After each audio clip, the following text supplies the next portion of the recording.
I ruined you there, didn't A little bit. I? Good evening, everybody. Welcome to Atlantic Bushcraft Adventures. Tonight, episode 141, and we're talking about some cold weather precautions. And I do know we've talked in the past about, winter camping or upping your thermal value and stuff like that. So we're not going to try and go over a bunch of stuff we already talked about before. But Frank, it was me. I thought it'd be a good idea to maybe go over some of the things that a lot of people overlook when they're going out in the woods. Simple things, maybe common sense. For those of you that are maybe a little bit more veteran or seasoned in going out in the woods and stuff, this might be a brush over for you. But I mean, we'd still love to hear some of the things Ben and I may not cover on this. Maybe we forgot, maybe we missed. So this is definitely a reach out to you folks and to try and get as much information on this. And keep in mind, people that are going into the woods that maybe for the first time or not as familiar with it. And that's kind of where we're going, or kind of where I wanted to go from this anyway. And what brought this on was because obviously the weather's getting colder. I was outside last night and I was getting hit with snowflakes. Funny enough, I was rewiring the trailer. and Anyway, I got thinking about, okay, how am I going to start changing things? Because I still want to take a few more trips in the four-wheeler. I want to get down on the trails and stuff a little bit. I want to, have some outings. But that is where it is getting not wetter, colder. I kind of got to switch gears in my thinking a little bit. And, that's kind of where this came from. So what's some of the things I do to change my normal everyday going out? Not planning to stay in the woods potentially, but, just going out in the woods kind of deal. What about you, Ben?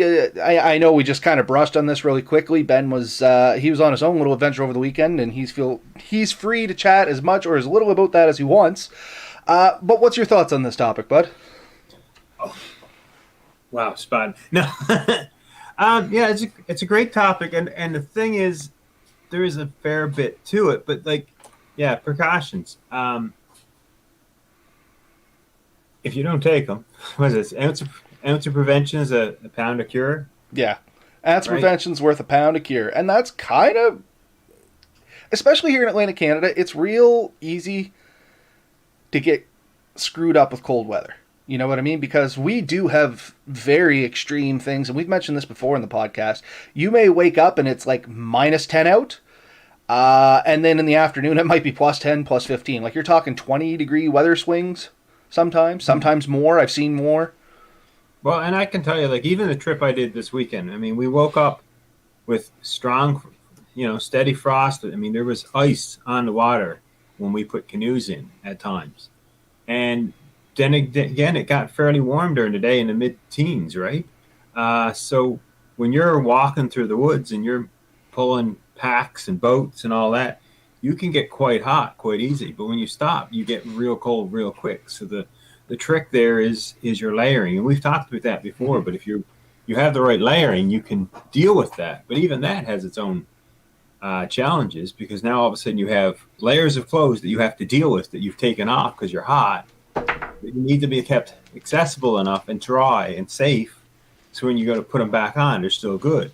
So that there in itself is a little bit, a start on this conversation. And I don't think we'll dwell too much on layering because it's a little bit of a different topic. But we have talked about it a little bit in the past. That's almost worth its own topic, proper layering, in all honesty. And I know I hear some people, I can actually hear the eyes rolling. How much can you talk about that? Honestly, there's a lot to it. Oh, yeah. Proper layering actually can be a weight savings. And that's the thing, is like, I don't always do it right, and I know I don't always do it right, because when I went this weekend, I was nervous about potentially getting cold, so I had a couple of heavier options that I took, which I really could have replaced with lighter, more efficient options. And I kind of regretted that in some ways. I mean, it was fine. Everything worked out good, and I managed to get there with great comfort, but you can improve it, and that's the thing, really thinking about your layering, taking those times to think about things before you do them can save you a lot of trouble and effort. I want to say heartache, but it's effort, really. Like, it's time. It can be both. It can honestly be both. Yeah. Now, something I was thinking of. Now, over the week a little bit, I did try to get out and do a little hunting with my father-in-law. And in the mornings, we were going in, and it was cold. We were very layered up. I think at one point I had, let me think, thermal pants, long johns, undershirt, long sleeve shirt, sweater, coat, hat, because you're not moving around a lot. If you're moving around, probably a lot less because I wouldn't want to sweat. But just sitting there. And sometimes people going into the woods, that's what they want to do. They want to go in, they want to go hunting, they're just out for a hike, they're not really potentially doing a whole lot of effort. And going in with that much layering, in the morning I was still kind of cool.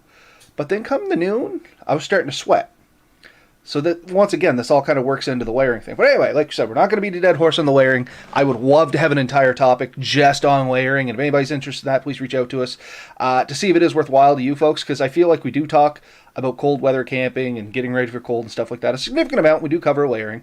But honestly, it would be a great open topic if we could get a couple people in on this and get a couple different points of view. So I'm sending that out there to you folks that listen to us. Give us a shout. If you want to come on the show, have a little chat about layering, we would love to have you on. Is that safe to say, Ben? Oh, yeah. I mean, I'm not trying to put words in your mouth at all, but I feel like we're kind of on the same page with that. I agree 100%.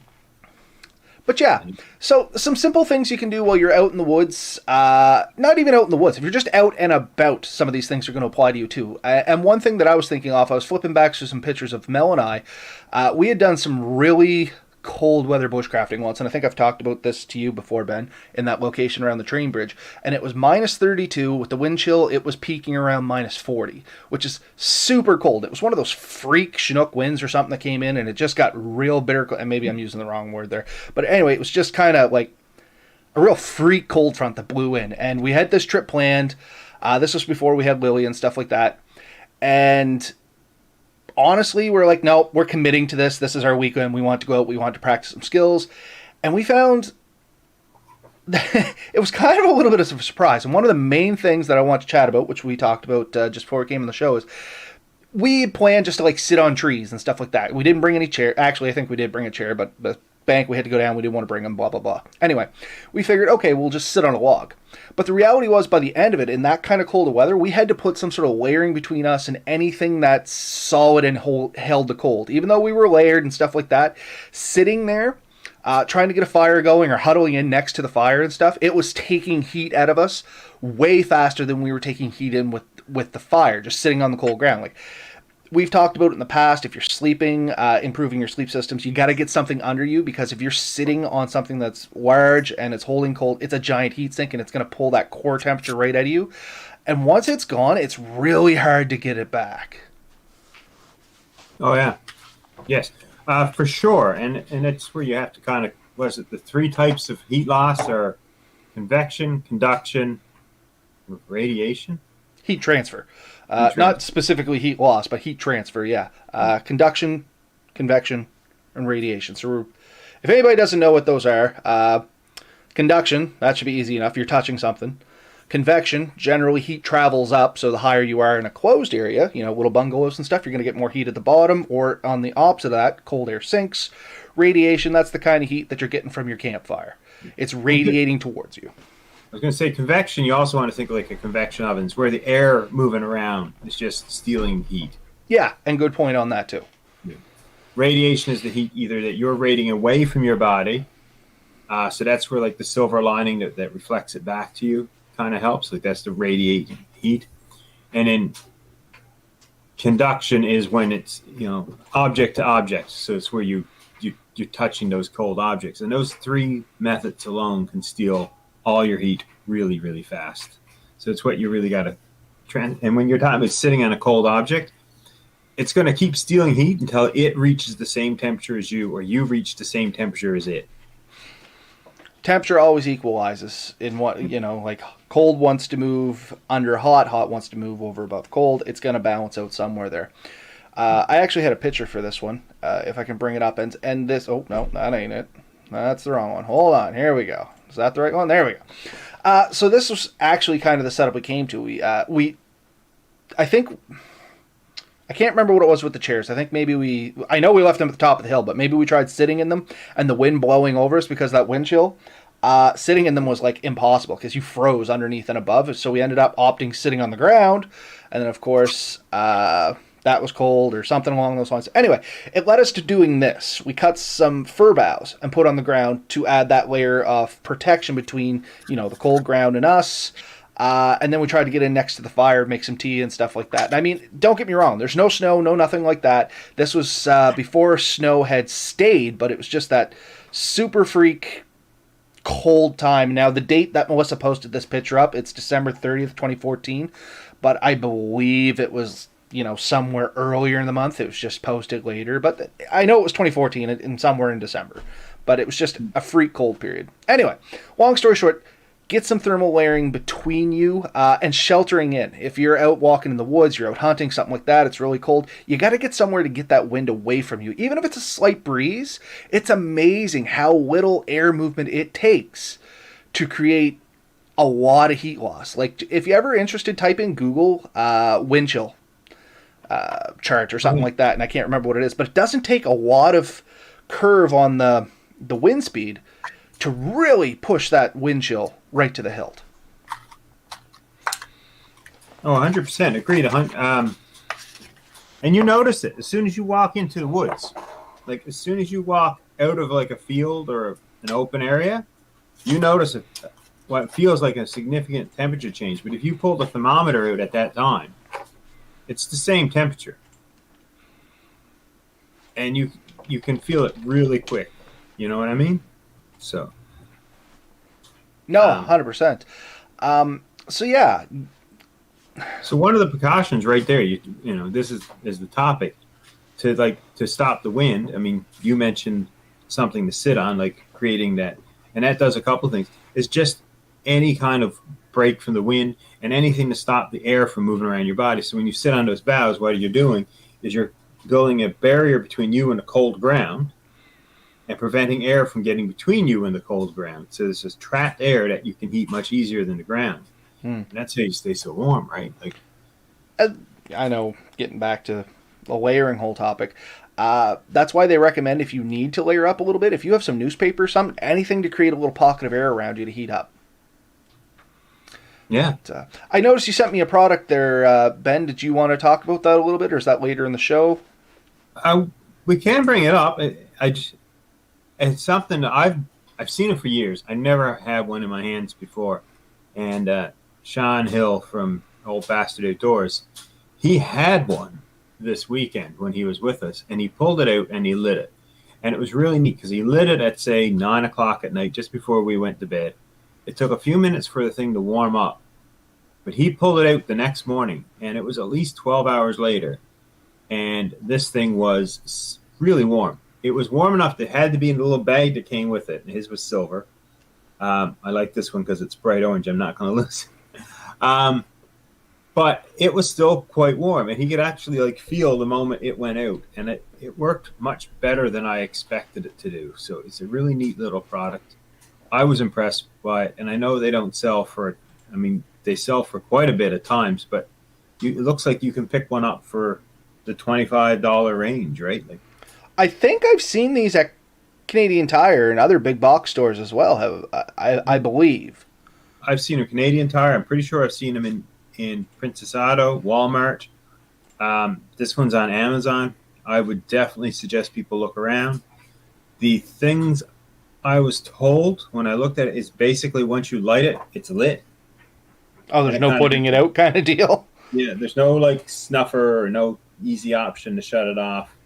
I don't know if you can put it in a Ziploc bag, if it would shut off on its own after a period of time. I'm not sure of everything. I don't know a ton about it, but it did produce quite a bit of heat, and I think they're fairly reasonable priced. So if you shop around, so it's just an idea. I mean, I've used a lot of hand warmers before. I've used ones that you can throw in water and boil, and then there's a little metal plate you bend and it crystallizes the whole thing. I've used the chemical ones you open up. They're one-time use.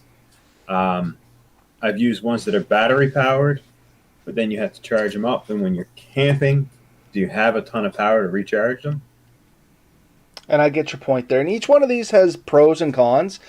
So the chemical ones you're talking about, I love those for my hands and stuff, so I should put them in the pockets. But Much like you said, they're one-time use and they require oxygen. I have tried to use these in my boots to keep my feet warm while I was hunting and stuff from previous years. If you throw them in your boots and put your feet in, you cut off the air to them, they don't stay warm.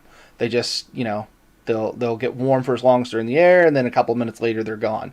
Now the ones you break open with the little tabs, you said, I since moved on to those in my boots. They offer great heat, but they don't last as long. You're only getting maybe, an hour out of them, unless you get some really, really good ones, as were the break open air ones. Those seem to go for several hours, and you still get a little bit of heat out of them. I keep the body warmer ones, and I've thrown those in the bottom of like sleeping bags and stuff, like the extra large ones, and I get mine at Princess Auto, but I've bought them at various places. I think they're all very similar, and I know I get a solid 12 hours out of them. Yeah, that's about right. I think mine are marked for 10 hours, but there's still a little bit of heat afterwards. Yeah. Now, a product that my father-in-law actually tried here the other day, and I'm kind of impressed with, and I may pick a set up, electric socks. Have you seen these things? And you're talking about the ones that plug in and stuff. Yeah. And I have... Oh, sorry, go ahead. Oh, I have seen them. I've seen them at Mark's Workwear House and a few other places. And I've been interested in them. I think it would probably be good for a day or two between charges, just guessing. No. Now, I have an opinion on these. So, yeah. Finish yours, and then I'll come back, and I'll tell you what I've learned by watching him use them. Okay, no. I mean, that's what I assume. I assume you could get like a day or two if you're conservative with your use on them. Maybe they'll last a lot longer than that. But I do wonder, like, if I'm in the woods, because I have not a socks, but a little unit here, and I just happen to have this. I did not. It is actually, I'm pretty sure, it's a hand warmer, as well as a flashlight. Yeah, I think this one's dead, and a power station for recharging your phone. A nice rig, but once it goes dead, you're waiting a while to charge it back up. And if you're in the woods, once again, we've shown the solar panels and stuff we've had, but during the winter when you're using this, the sun's not as intensive. It's going to take a lot more to recharge up. Now, the socks that Jeff had, they ran on AA batteries. Now, you could use rechargeable AA batteries or standard AA batteries or whatever you want. The feeling I'm getting from them is like non-stop runtime. You're only getting about 30-35 minutes out of them. Yeah. Now, the way I see these things, I still want a pair simply for this. You put them on, they're in your boots, you're doing your thing. If your feet get cold, snap them on for 3 to 5 minutes at a time. Gives you that boost of heat, gets your feet warm back up. Then you can turn them back off and off you go. You know what I mean? That's kind of where I see these things shining. I don't see them so much like the initial thought I had was, oh, what a great thing to have in the sleeping bag to keep your feet warm. Don't think you're going to get enough time out of them, and you won't have the... If you wanted to switch them on and off, you'd be up every 30 minutes kind of deal. You know what I mean? But I think if you just want to throw them in your boots, you have a good set of boots. If you're sitting around, because I just bought a set of winter boots. Haven't had a set of winter boots in like 7 years. Just bought a set, dropped some serious money on them. But if you're not moving around, even the best of boots will have a tendency, as your body cools off, it circulates that cooler blood. Your feet may start getting a little cooler. Me, specifically, I've fallen in the water a couple times. I've had hypothermia a couple times. Not great circulation in my feet. We've talked about this before again. I think they'd be great to snap on, warm my feet up. I'd be good for another 2-3 hours. You know what I mean? And I think they would shine in that instance, and that would be a great precaution. Is you don't have to rely on these things to keep you, or I should say, the precaution I would like to say on this is don't rely on them to keep you warm 100% of the time. Rely on them to get your heat back, and then you still have to figure out a way of maintaining that heat on your own, or at least preventing some of the heat loss on your own. You know what I mean? Because if you were wearing your sneakers and you threw these heated socks on, they'll keep your feet warm for like 30 minutes, and then the second the batteries die, your feet are going to instantaneously get cold because there's no thermal value there. Yeah. So wear some appropriate footwear in combination with these. I think you'd be really well set up. Yeah. No, I can see that. And the reality is, too, like, once you get cold, like I said, it's really hard to not stay cold. Like, it's a lot harder to... And I guess there's your major precaution. Like, don't get cold. I mean, yeah. It's kind of like that old commercial, worried about falling, just don't fall. But it is true. It is. And how do you do that? It's by thinking about what you're doing, taking reasonable precautions. So like last weekend is probably my last canoeing trip this year. And that's sad for me to say, but it is mid-November right now. December's just around the corner. Um, and it's getting to the point where the waters are getting really cold. And if you're going out in a canoe, the likelihood that you're going to get wet goes up. And as opposed to the summer when I'll wear like my drain makers, which are shoes that I can walk right in the water and the water just comes out. You can't do that this time of year. I can't get my feet warm. So when I went this weekend, I was different than everyone else that went with. I wore rubber boots. I got a bit of fun made of me. Like I had people say like, I can't believe you're in the woods here with rubber boots, hiking through all this stuff. But on the flip side, I'm going through water. Like we're walking on bogs and marshes. And I was the only one with dry feet going in and out. I was going to say, when we went last October, or 2 years ago in October, to where we boated across, we both had rubber boots on that time because it was getting a little cooler, same kind of deal. It wasn't this cold, but it was getting cooler. And I think same mentality. If you have any chance of getting your feet in the water, keep that water out. And another thing I wanted to kind of cover here is, anybody listening, there is a difference between cooling off and actually getting cold. So cooling off is you have that feeling of you're starting to get cold. Being cold means you can't get that temperature back, in my mind. What about you, Ben? Does that kind of vibe any with you? Or yeah, no, that's pretty accurate. Cooling off is when your temperature starts to lower. Cold is when you are, you're to the point where now you're actively trying to increase your temperature. So if you're out working hard, you're gonna want to cool off, and you do this, almost automatically. You'll notice it. Like if you're working hard, even on the coldest day of the year, there will be a time when you'll start to undo a zipper, or you'll take your gloves off, or you'll drop your hat. You'll do something to shed that excess heat. When I was carrying a canoe up some pretty steep hills, one of the problems I had is that with all the gear on, I was actually overheating. Like it was cold. Once I got up there, I'd throw some of that gear off and go back to it. Now all of a sudden I'm cool, and I'm running the risk of ending up cold. So now I got to put gear back on. So it's a constant balance all the time to trying to keep yourself within a few degrees of your comfort zone. And once you get far below that, and I think this is a good example, it's basically exponentially harder to gain degrees.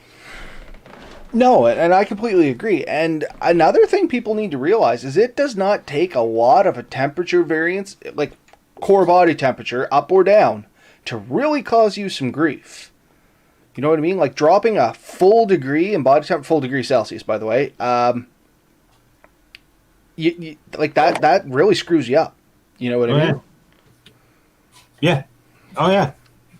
Yeah. You don't have to drop too many degrees, and you're in a life-threatening position. Yeah, it doesn't take much. So I guess kind of switching gears here a little bit. Coldwater is kind of a thing we do or have a great potential off, especially when you're out walking around in the winter and stuff like that. You slip, you go into a river, you're out doing maybe some ice fishing, or you're getting some last hunting in for the year. You're just out for a walk. Maybe you are doing a little camping. Once you get wet, you got to get yourself dried off. So you have to have a plan in there. Assume you're going to get wet. Hopefully you never do, but it's one of those things. Plan for the disaster and hope it never happens.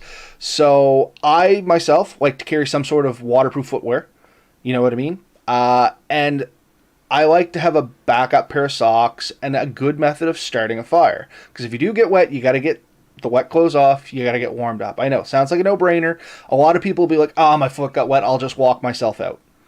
And truth be told, this is how I caught hypothermia once. And I mean, this was only a mild case of hypothermia this time. If you don't mind me going on a little story here, I know I'm talking a lot this episode, but it's something that's pretty close to me because I've had hypothermia multiple times. I have screwed up everything you can possibly screw up when it comes to cold weather. And I've survived it, and I don't want anyone else to really go down that path because a lot of it sucked. I have prolonged problems with my ears always getting cold, my feet always getting cold. I got patches of my face that don't grow hair in properly. Like, there is some long-lasting effects. But anyway, I was out smelt fishing. What's more, Nova Scotia, or at least in my area, Merriga Mission, because this is when I lived in Miragamish, then smelt fishing. Everybody did it. This is when you could spear smelts and stuff like that. We went out. We were smelt spearing, me and a couple buddies of mine. Temperature was warm.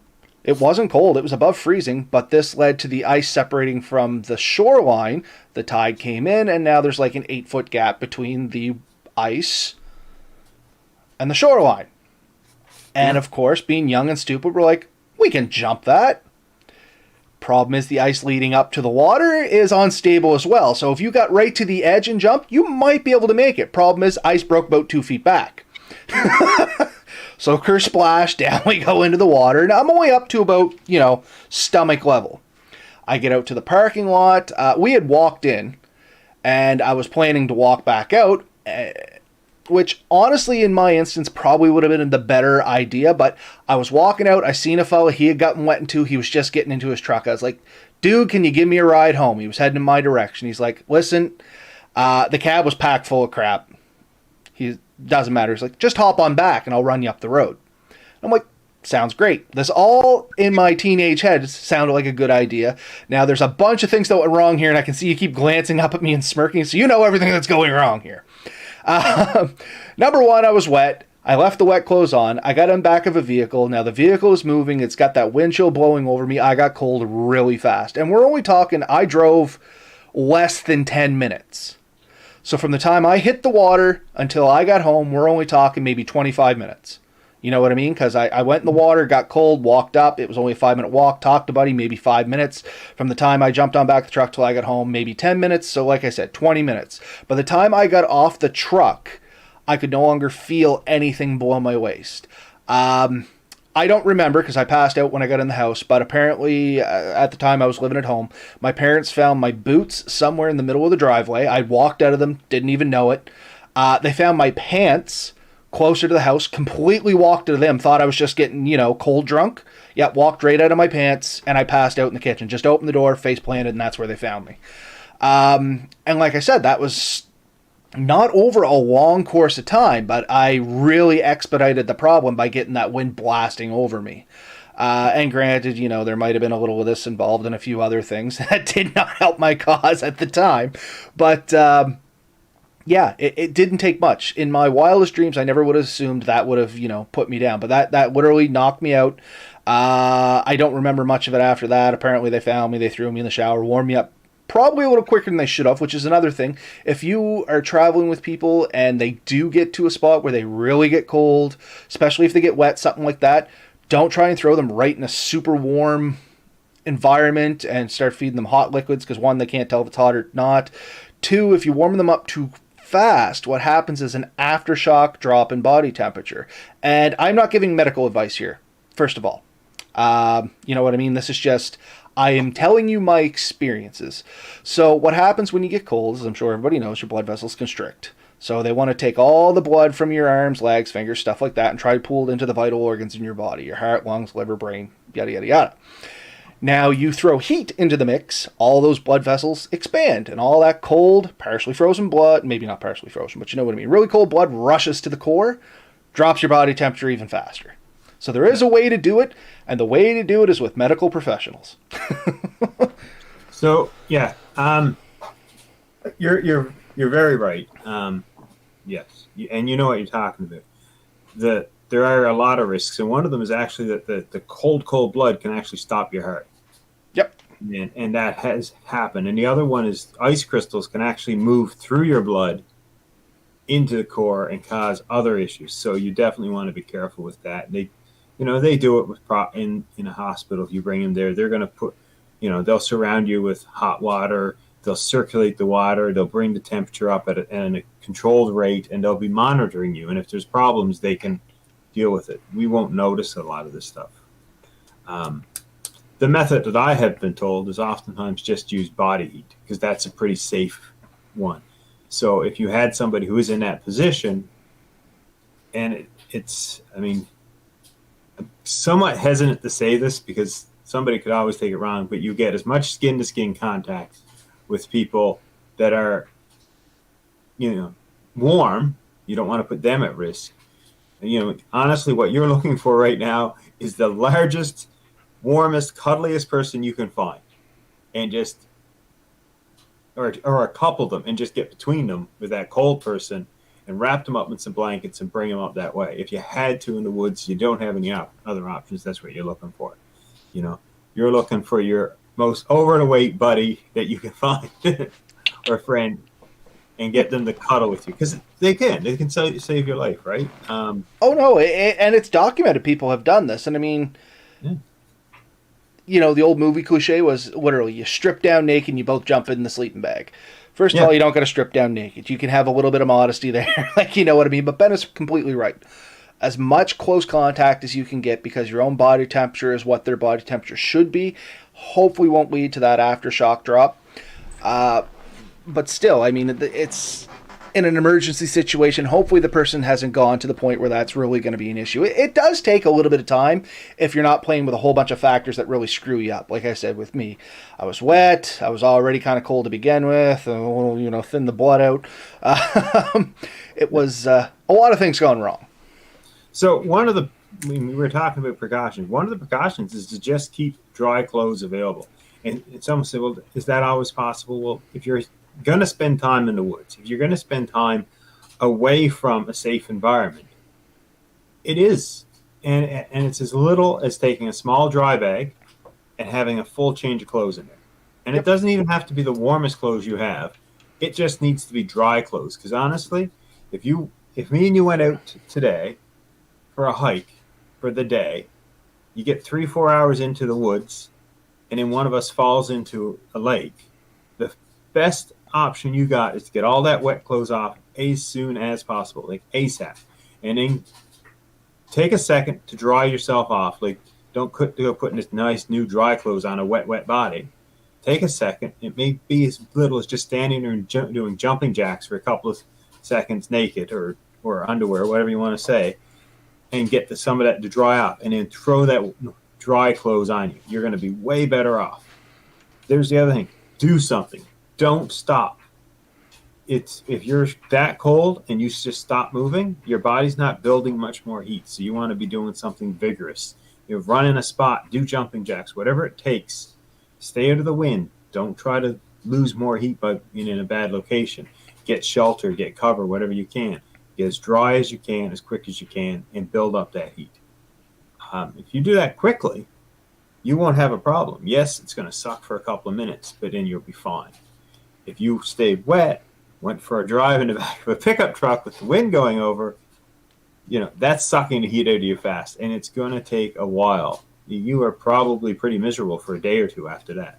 Yeah, I was a lot of my body hurt, honestly. Like I had no, I say severe lasting effects, but kind of did. Like I said, I get cold really easy now in certain parts of my body, and not the best circulation in certain parts of my body, and things like that.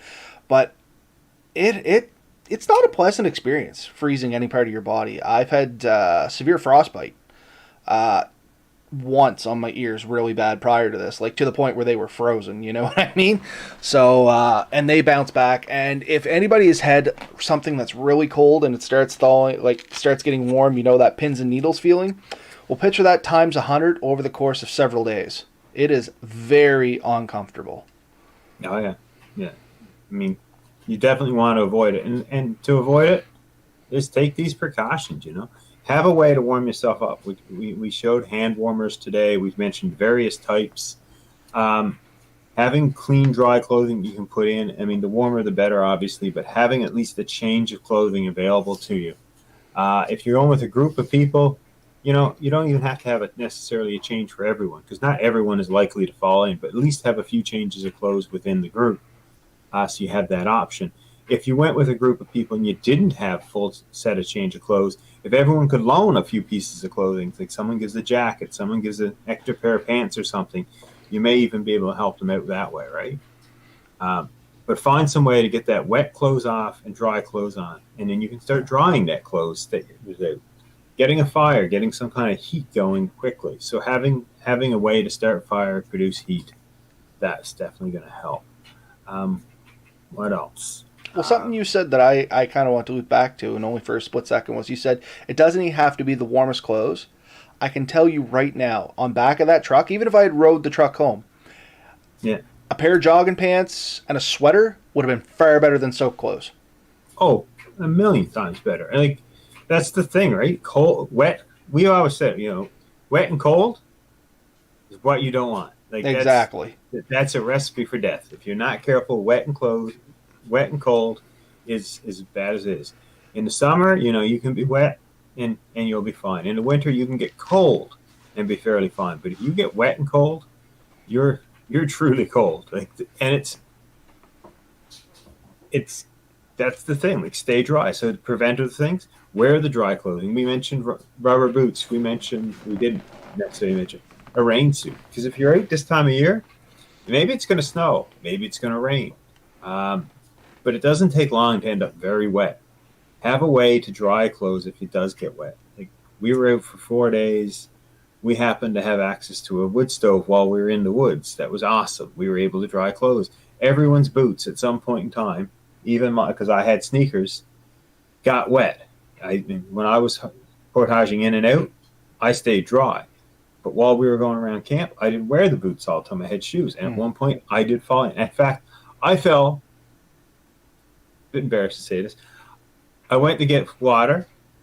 I decided, because the water close to the shore was dirty, I just got into the canoe, pushed it out a few feet, was filling up the bottle, and I fell back into the canoe. The canoe tipped to one side, water rushed in, and I was soaked. And it's that easy to do. Harmless little thing. Yeah. Didn't help that I had a couple of drinks. And I'm assuming you were planning on getting wet. And that's the thing, nobody ever plans to get wet. No, I did not plan on getting wet. I tried really hard. That's why I got in the canoe. That's why I pushed off. And it just, I lost my balance. I fell down. And I managed to get back up. I got out. I wasn't as wet as I could have been, but it could have been much worse. And I was close to a cabin that had a heated stove, that we were fine. That's the good part of it. But there was prepared. Like, I had a change of clothes. I had a change of boots. I had a spot I could go dry off. It was the best case scenario on something that could have easily, in a few slight situations different, meant the difference between a good trip and a really bad trip. Oh, for sure. So, a question from the comments. Steve asks, thoughts on emergency reflective blankets? And I did want to touch on these before the end of the show, but seems as good a time as I need to come into it, unless you had more to say on that, Ben. No, that's a great topic. Emergency blankets, I've used them. They're good. They are very good. Their only limitation is they only reflect heat back if there's heat to reflect. And that's the number one thing I was going to say as well. They don't produce heat, and it's not like wrapping yourself in a wool blanket. It just reflects back heat that you're already producing. And even a wool blanket only only captures heat you're pushing out. So if you end up in a bad state of hypothermia, where your body has basically stopped producing heat or any great amount of heat, you're going to be in a problem. But yes, if you just got wet, got your wet clothes off, put that reflective on, there's still a lot of core temperature in there. It's going to keep that heat, reflect it back, help you warm yourself up. It's definitely going to work. It also keeps the wind off you. Those things are really windproof. And so it's going to stop that wind from robbing you of heat. Had you get wet and just wrap yourself in that, at least the wind's not getting out. You can heat that area up. Because it's wet, it's not going to heat up as fast as you want, because you're heating up that moisture. If you can get it dry, you'll heat up a lot quicker. They're great. And even try it. Take a couple of layers that, wrap around a small blanket or a foam block. You can sit on a block of ice and you won't get cold. Right? Like, they work. There's cozies made of those that I know guys who put a piece of that reflective stuff inside of a couple of pieces of material. If you can get a couple of air gaps, like bubble wrap or Reflectix, which we've talked about in the past, you can get a very good sit pad or under layer for under your sleeping pad, and it makes a huge difference.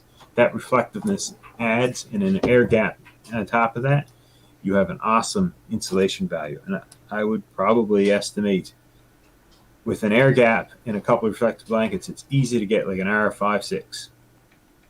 And I would agree. My thoughts on the emergency blankets, using them as a blanket, like people classically wrap them around themselves and they pull them in right tight. In milder weather, once again, my own opinion, not terrible. Super cold weather, probably not going to do you great. Better than nothing. Don't get me wrong. Better than nothing. Pound for pound, they pack up light. Always good to have one. But what I like them for, if you can get a tarp or something like that in conjunction with, make yourself a little lean-to or some sort of wall, and then get a fire in front of you, it will reflect that heat back and kind of into you. That's where I think they really shine, and a lot of people underestimate them, honestly. I keep one in my kit specifically for that reason. If I get wet or something like that, hopefully I still get the dexterity in use that I can make a small, like even just 2 poles in the ground, and you kind of strap it to that and put a fire in front of you. Doesn't have to be fancy, but it'll kind of, 1, block the wind, 2, reflect the heat, almost kind of like you're making a little solar oven, but not really a solar oven, well, literally an oven, and you're kind of trying to stay in the middle of it. I actually have an emergency blanket that I keep with my search and rescue gear, and it just slides inside my I have like a vest, and most people, if you ever pick the vest, wouldn't even know it's there. It's thin enough and it's light enough that I have taken the vest, like emptied it out a couple times and rediscovered it because I forget that I put it there sometimes. It's that small, that light, but it's a whole tent. Like 2 people can sleep in this tent. No doors. It's just like a tube that can be opened up in a triangular shape. I think it's like 8 feet long and 3 by 3. I might have one of those too. I picked it at a dollar store, like of all places, and I think it's a great idea. And you could put a couple pieces in. Here's the thing, like any of these hand warmers that we talked about, like the Zippo one, or even a couple of the chemical ones, you throw those in with you, you can build up a fair amount of heat and try and trap it in there with you. That's going to make a huge difference. It's going to help because there's heat there to radiate back, and it just kind of keeps that in there. And I think a lot of them they say will reflect back like 99% of radiated heat. You still lose to the convection and the conduction, so you still need to have like if you're sitting on that reflective thing, and because it's only less than oh man, it's paper thin. It's thinner than paper, but yeah. If you doubt it, take a block of ice, put it on top, put your hand on it. You're still going to feel that ice. Lift up a centimeter and put your hand above it, and then the chill from the ice won't really reach your hand. It needs that air gap. But they're great, lightweight, easy to throw in your pack. Honestly, even if you're the biggest gram weenie in the world, it's not going to be like the thing to put your pack overweight. No, and it's low ball. Weigh nothing. Right? What's my two? What do I always complain about? Weight and bulk. Sometimes I can win on one or the other, but very few items I've ever found that said have extremely lightweight, no bulk. That gives me a lot of functionality, but an emergency blanket like that definitely is low weight, low bulk, and good potential. No, I completely agree. And like I said, don't misunderstand. I'm not knocking them. I think you should have one on there. Just be aware of their limitations and alternate uses for them. That's it. And the last thing I want to cover on this topic here tonight was something I had jotted down, was the 1-10-1 rule. And I might have mentioned this in our past podcasts, but do you know what I'm talking about? I think so. But okay, so the 1-10-1 rule, there's a thing called Coldwater Boot Camp. It used to be a free course online. It's just a video, and they talk about a lot of good things in hypothermia, and this is one of the things that stuck with me. So when you hit cold water, and cold water is anything below, I think, 15 degrees Celsius, technically. But once you hit cold water, you get the initial splash, your body goes to a shock. Like it tries to breathe in a big gasp of air. So you got 1 minute to catch your breath. So you got to kind of control your breathing. Don't hyperventilate, because if you hyperventilate, you possibly pass out. You go under, and now you don't got to worry about the cold water. Drowning's a lot more real possibility. But anyway, you got 1 minute to catch your breath. So that's your mindset. You got 10 minutes of useful dexterous movement with your fingers and feet and stuff like that. And that means if you're going to do a self-rescue, if you fall in ice, classic thing, snowmobilers. Going across ice goes through. So you got about 10 minutes of dexterous movement. Not great dexterous movement, but dexterous movement where you still manipulate your fingers. If you got a set of ice picks, you can pull yourself out. You can use your belt to pull yourself out. You can kick your legs, things like that. And then you got 1 hour. Typically, this is not in all instances, but typically 1 hour before complete lack of unconsciousness, due to severe heat loss. Now that's the loose one on this one, being completely honest. The two important ones to remember is 1 minute to catch your breath and 10 minutes of dexterous movement. Don't be like, oh, I'm fine, somebody will be here in 45 minutes. Try and get your butt out of there, you know what I mean? It's a very loose 1 hour, and it depends on a lot of things like wind chill, how cold the water is it fresh water, is it salt water? There's a lot more that goes into this, but it's, you can even type it into Google. Just type in 1-10-1 rule, and you'll get like 50 pages of stuff come up on this. Yeah. I mean, 10 minutes doesn't seem like a long time, but it feels like an eternity when you're cold. Yep. And I can vouch for that. And yeah, it's, if nothing else, keep that in your mind if you're ever dealing with water, because it's the first thing I think of anytime I go near, like, I think I've mentioned before, volunteer firefighter. We do ice rescue. Kind of became my passion for the fire department after freezing a couple times. It's something I always think about anytime we get around water. Period. Like if it's just working on the shoreline, if it's working around a lake, river, first thing I think is 1-10-1 rule. So if something goes under, I gotta get control of my breathing. And we're back. So anyway, yeah. I have to encourage the person that potentially fell in the water, get control of your breathing. Like, oh no, you fell under, you're gonna get cold, get out. It's like, no, get control of your breathing. The first thing comes out of my mouth, and then try to rescue them. They gotta get in the mindset. And that's especially the big thing I try to remember is tell them to control their breathing, because if they start to hyperventilate, they can't help themselves, you can't help them. Because, I mean, I see it in the fire service. I don't know if you ever experienced this, Ben. If you do get somebody in the water, and they see you, they start getting a little antsy, you try to jump in the water to help them. We're using life suits here. They're Mustang life survival suits. You can jump in the water. They clamp onto you. And you see this in even like lifeguards and stuff like that. People panic. They try to latch onto you. Problem is they've now become basically a weight, and now you could both be in jeopardy. So you got to get them in the mindset of getting ready. Well, I mean, when I was a kid and we were doing search and rescue, not search and rescue, but lifeguard, it was actually talked about. And I mean, this is, 20, but more than 20, almost 30 years ago. It was talked about, like, sometimes the option is to knock the guy out. I don't know if they teach that anymore, but, like, if you have a drowning victim. I don't know. I can't speak on that. I can tell you from my line of work that that's generally frowned upon. But, I mean, real world here. But we're down to the point where it's your life or theirs, and you're trying to save them. And if you can, if it's coming down to you getting drowned by them, like, people have literally knocked people out and dragged them out and then brought them back because it was safer than trying to deal with. Because a drowning victim is going to grab at anything, and they're going to grab hard. They're going to have all their force in them, and they can cause you. Well, they can injure you and they can drag you under, like you said. So you do have to be really careful when you're trying to rescue them. And like you said, it's hard to maintain your rational thought when you're freezing. It's really hard. And especially because at a certain point when you get cold, it starts to hurt. And all you can think about is how much pain you're in and how you want it to stop. And I speak this one from experience. Unfortunately, I have seen a couple people that have frozen to death and things like that. And I've been told by people that have basically frozen to death and been brought back, they say, oh, it's not a bad way to go. I can tell you right now from freezing on my own, it's not a way I want to go. Maybe once you pass the pain, it's not so bad, but that pain is intense. And you got to realize that's all people focus on is the pain at a certain point, and they're going to latch a hold of you and do weird things. So you got to get them in the right mindset, all that good stuff. I am not going to back that up. I have been close to drowning myself, and I'm not going to say that's painless. No, I've never been close to drowning. I've been close to freezing, and it sucks too. So you know what? I don't think there's a good way to go. Kind of a morbid topic to end on, but you know what? Once again, ounce of prevention worth a pound of cure. Keep yourself warm.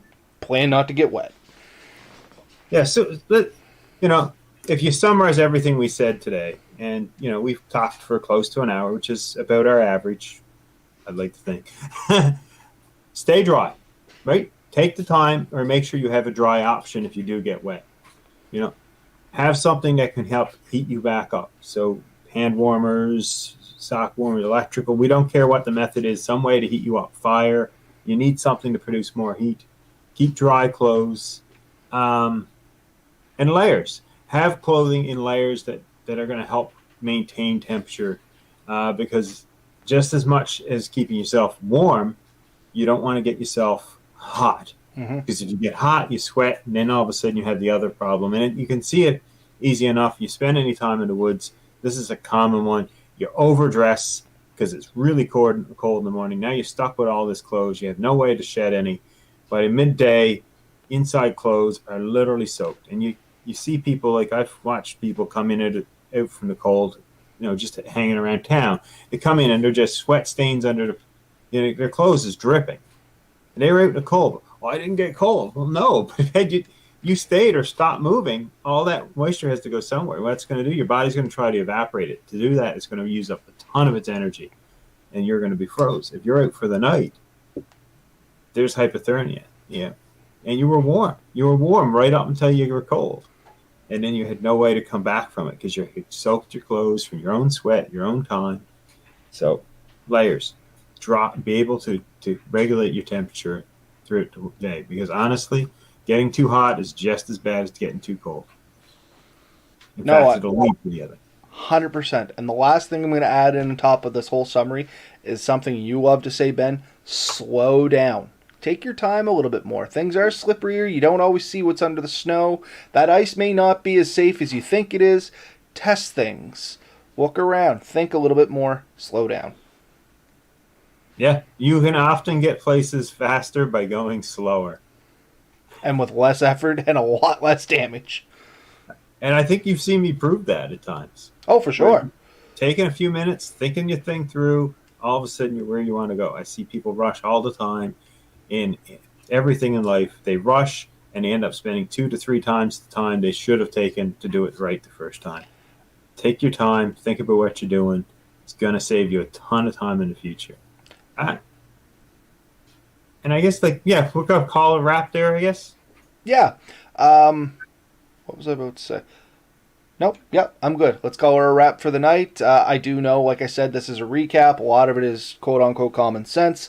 But the whole idea was get you thinking about this, Yeah, maybe it is all common sense. Maybe you know this stuff, but it's just a refresher. A little kick in the pants, a little verbal, entertaining kick in the pants to get you thinking about cold weather. Maybe go check your pack. Make sure that you had that extra set of clothes in there. Make sure you got that thermal blanket in there if that's your thing. Maybe a couple hand warmers. Maybe you throw an extra pair of socks in there. Maybe you start converting over to wool. Just get you thinking. We don't want to see anybody out there get cold for no reason. And God forbid, heaven forbid, whatever you want to say, somebody, gets severely hurt or worse out there. When all you have to do is just take a little bit of time. You hit one huge one, wool. 80% of your heat can be retained in wet wool.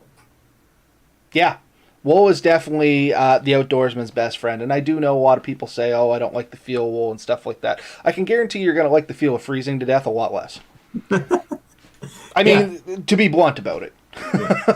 So, there's one last thing. I've forgotten all about it. When you're buying clothes, take the time to look at the label and see what it's made of.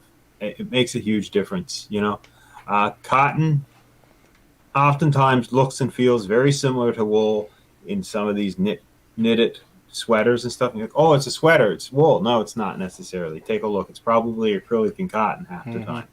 You find a good wool sweater, it's a totally different instance when you're in the woods. And they're more rare than you think. It's just a thought. Look for it. Make sure it is. And some people make things out of synthetic wool, which is not wool. Keep that in mind. Yeah, synthetic wool is not the exact same as wool, because wool keep you a lot warmer when it gets wet. Synthetic wool will keep you warm. Not so good when it gets damp. Yeah.